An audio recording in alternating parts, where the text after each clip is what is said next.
매주 다양한 문화 속에서 과학 이야기를 나눠보는 과학 스포일러 시간입니다. 오늘은 암울한 미래를 그린 고전 소설을 무대로 옮긴 연극 1984를 준비했습니다. 화면으로 먼저 만나보시죠. 그가 썼다는 것만으로 그는 죄를 지었다. 사상죄. 내가 이상해진 겁니까?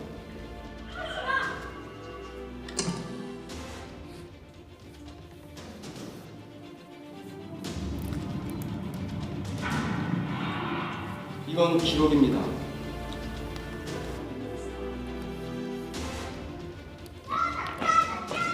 남편이 있으면 될 것 같은데.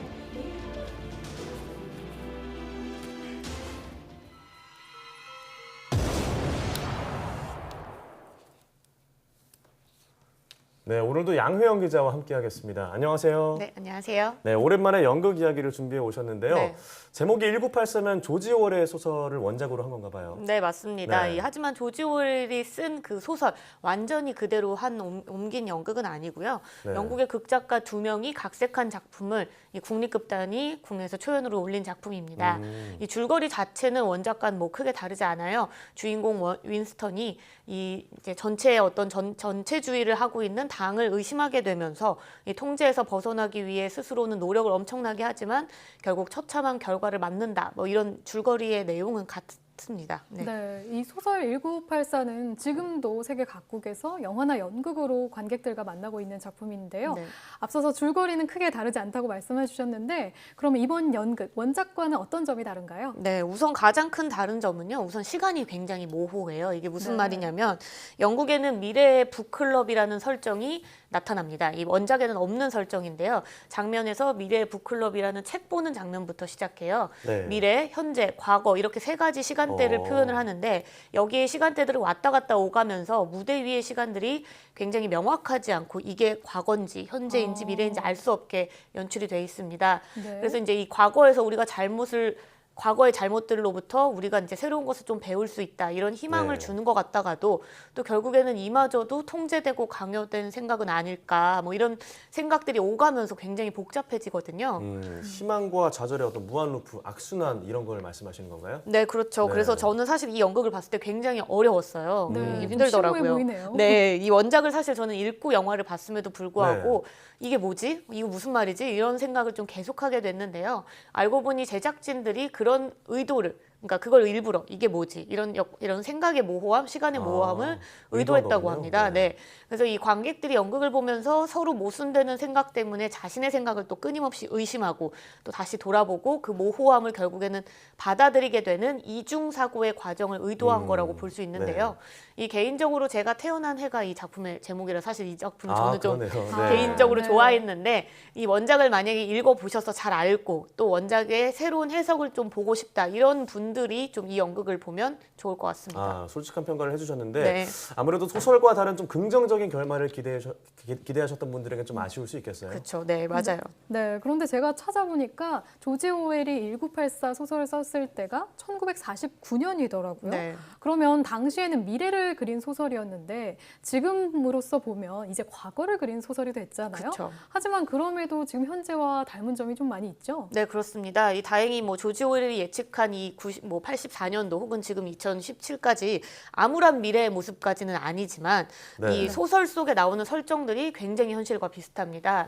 우선 이 작품에서 가장 중요한 역할, 모두를 감시하는 도구, 이 빅브라더는 텔레스크린이라는 어떤 도구를 통해서 등장하게 되는데요. 뭐 텔레스크린 앞에 서서 뭐 자신의 일과를 보고한다든지 아니면 뭐 텔레스크린에서 벗어날 수 없다. 뭐 내부 당원만 텔레스크린을 끌 수 있다. 이런 대사들이 원래 나와요. 네.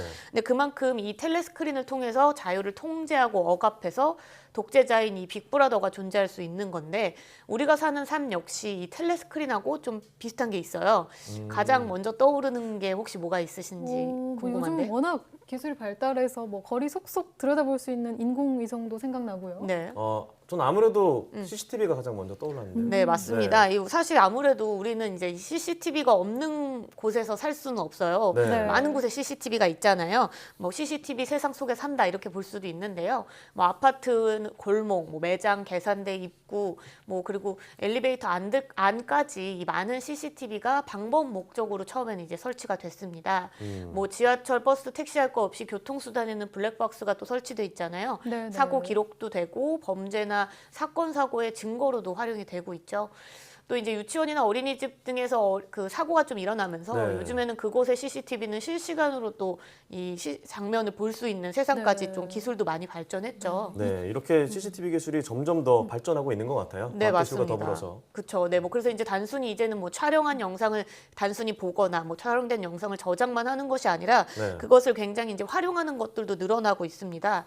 이 도로를 촬영하는 데서 한 발 더 나아가서 이 교통량을 측정하고 또 교통사고가 발생하면 그 교통사고를 낸 차량을 쫓아가거나 사람을 쫓아가거나 해서 추적으로 영상을 확대하고 이런 네. 기능을 가진 것들도 있고요.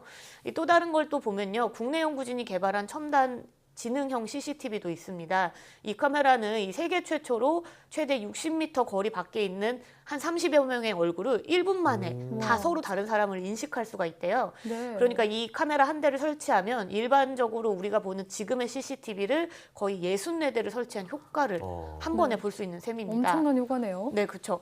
특히 이 카메라의 특징은 이 표적 인물을 한번 설정을 해놓으면 이 얼굴을 정면으로 촬영할 때까지 그 표적 인물의 경로를 계속 쫓아간대요. 그렇다 보니까 어떤 뭐 범죄 수사 같은 것들을 할 때 유용하게 활용될 수가 있죠. 네, 정말 저렇게 감식을 쉽게 할 수 있는 그런 기술 발달되면 이런 범죄 수사에도 잘 활용될 수 있을 것 네. 같네요. 네, 맞습니다. 물론 이제 범죄에 가장 활용하기가 좋아서 범인을 찾거나 뭐 문제를 해결하는 데 가장 좋지만 문제는 그렇지 않은 일반인들은 내가 원하지 않을 때 혹은 뭐 벗어나고 싶을 때 그런 것들을 선택할 수 없이 무조건적으로 CCTV에 찍힌다는 거잖아요. 네, 그렇죠. 이제 CCTV가 없는 세상은 좀 상상이 안 될 정도로 그렇죠. 많죠. 네, 네, 뭐 이게 사실 찍히고 있는지 없는지도 알 수 없고요. 또 네. 게다가 요즘에 이제 집에 설치하는 소형 CCTV, 뭐 아이들이나 뭐 반려동물 때문에 설치하는 CCTV도 이 해킹을 당해서 집안을 몰래 훔쳐보는 사람들도 뭐 붙잡힌 적도 있었어요. 그만큼 CCTV를 악용하려고 마음만 먹는다면 우리 삶을 감시할 수도 있고 누군가는 통제할 수도 있는 그런 무기로 변질될 수도 있는 거죠. 네. 그런데 이제 혹시 제가 좀 궁금한 게 질문을 드려보면 네네. 내가 하루에 CCTV에 몇 번이나 찍힐까 한번 생각해 보신 적 있나요? 몇 번 정도일 것 같으세요? 생각은 안 해봤는데 뭐 10번 이상? 저는 이 정도 10번보다는 좀 더 많을 것 같아요. 네. 뭐 세본 적은 없지만 거의 볼목마다 다 있으니까요. 그렇죠. 한 수십 번 정도 되지 않을까요? 네, 맞습니다. 그 자료 조사를 한번 해보니까요. 2010년에 국가인권위원회에서 이 자료를 네. 조사를 했는데 수도권에 사는 성인을 기준으로 하루에 84번이나 찍힌다고 합니다. 네. 그래가지고 83번이나 찍히는데요.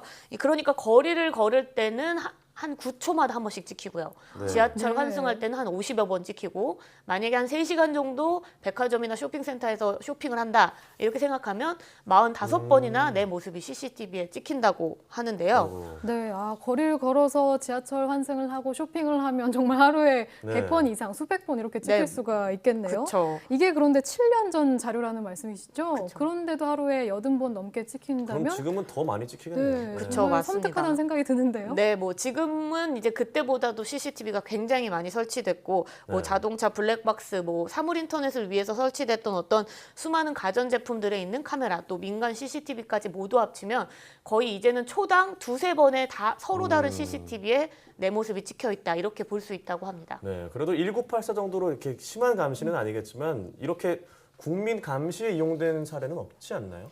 네, 뭐 조금 다른 의미지만 비슷한 사례를 찾아볼 수 있는 곳이 바로 중국인데요. 네. 이 중국이 하늘의 그물이라는 뜻을 가진 텐왕이라는 일종의 인공지능 CCTV를 만들었는데 한 2천만 대의 카메라에 GPS랑 이미지 인식 기술을 결합해서 범죄 용의자를 추적하는 시스템입니다. 네. 이 실제로 지난 8월에 텐왕이 맥주 축제를 한 번 이제 촬영을 한 적이 있는데 전과자 5명이랑 마약 혐의자 19명을 체포했다고 해요. 근데 이때 축제에 참여한 사람이 한 200만 명이라고 하니까 와. 이 많은 사람들이 한 번씩 이 CCTV에 다 찍혔다는 거겠죠. 네. 그래서 이 중국 당국은 이 뭐 텐왕은 사실 국민들의 어떤 안전을 위해서 네. 국민을 지키는 눈의 역할을 할 것이다 이렇게 이야기는 하고 있지만 이 중국 누리꾼들 사이에서는 마치 1984 소설 1984 속에 빅브라더가 다시 태어나는 거 아니냐, 재현되는 거 아니냐 이렇게 그죠. 반응하고 있다고 합니다. 네, 이런 것들이 악용돼서 소설 속 설정이 혹시라도 현실이 될까 생각이 드니까 좀 무서운데요. 네. 그러면 여기서 양 기자의 과학 팩트 점수는 몇 점인지 함께 보시죠. 연극 1984 어렵고 모호하고 섬뜩하다. 과학 팩트 별점 2개 반입니다. 자, 오늘은 조지 오웰의 소설을 원작으로 하는 연극 1984에 대해서 알아보면서 현대 감시 기술 얘기까지 나눠봤습니다. 오늘 말씀 고맙습니다.